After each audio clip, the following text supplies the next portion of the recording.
이야기는 평생 가족 안에서 존재감 없이 살아온 노인 봉식의 삶을 따라간다.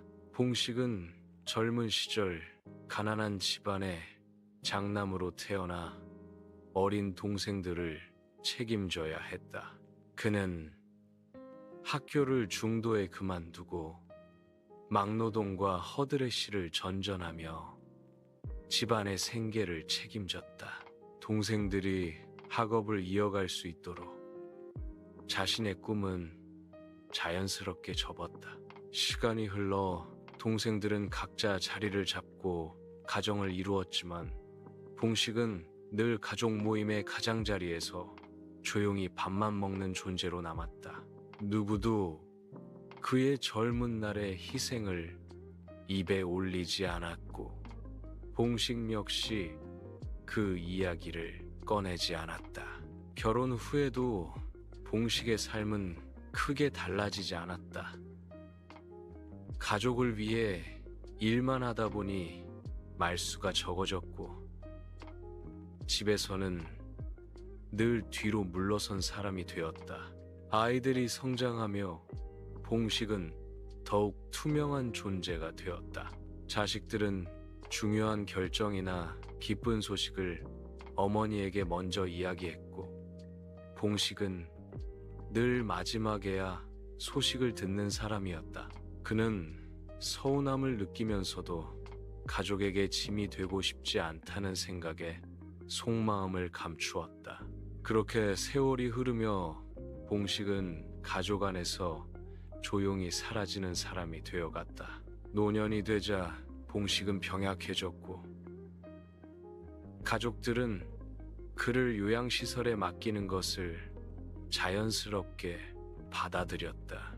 자식들은 바쁘다는 이유로 방문을 미루었고 전화 한 통조차 뜸해졌다. 봉식은 처음에는 그들을 이해하려 애썼지만 시간이 지날수록 자신이 가족에게 잊혀졌다는 사실을 느끼게 된다.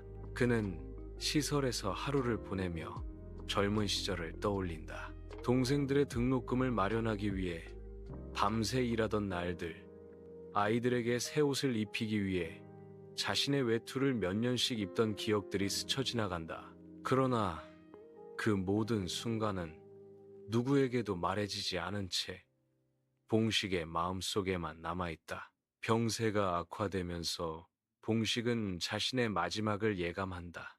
그는 가족들에게 남길 말을 정리하며 유언장을 작성한다. 자식들은 봉식의 유언장에 재산이나 분배에 관한 내용이 담겨 있을 것이라 생각하고 형식적인 관심만 보인다. 봉식은 유언장에 어떤 원망도 재산에 대한 집착도 적지 않는다. 대신 그는 자신이 가족을 위해 선택해온 수많은 순간들을 차분히 적어 내려간다. 누군가에게 인정받기 위해서가 아니라 그저 자신이 어떤 삶을 살았는지를 기록하듯 담담하게 써내려간다.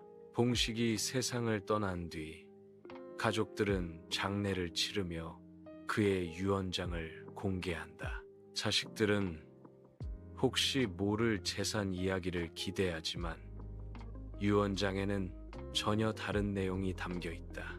봉식은 가족에게 고맙다는 말과 함께 자신이 그들을 위해 기꺼이 포기했던 것들을 조용히 적어두었다. 그리고 마지막에는 누구를 원망하지 않으며 자신은 그 선택을 후회하지 않는다고 적는다. 다만 가족들이 서로에게 조금 더 귀 기울이며 살아가길 바란다는 짧은 부탁을 남긴다. 유언장을 읽으며 가족들은 처음으로 봉식의 삶을 되돌아보게 된다. 평생 말없이 뒤에 서 있던 그의 모습이 단순한 무관심이 아니라 가족을 위한 선택이었음을 깨닫는다. 자식들은 자신들이 봉식의 희생 위에 서 있었다는 사실을 뒤늦게 실감하며 깊은 후회에 잠긴다. 살아있을 때 한 번도 묻지 않았던 그의 마음, 한 번도 제대로 듣지 않았던 그의 이야기가 이제는 더 이상 들을 수 없는 것이 되어버렸다는 사실이 가족들의 마음을 무겁게 누른다. 이야기는 가족들이 봉식이 남긴 글을 마음에 새기며 각자의 삶을 돌아보는 장면으로 마무리된다. 평생 무시당하듯 살아온 한 노인의 조용한 선택들이 뒤늦게 가족의 마음을 흔들어 놓는다.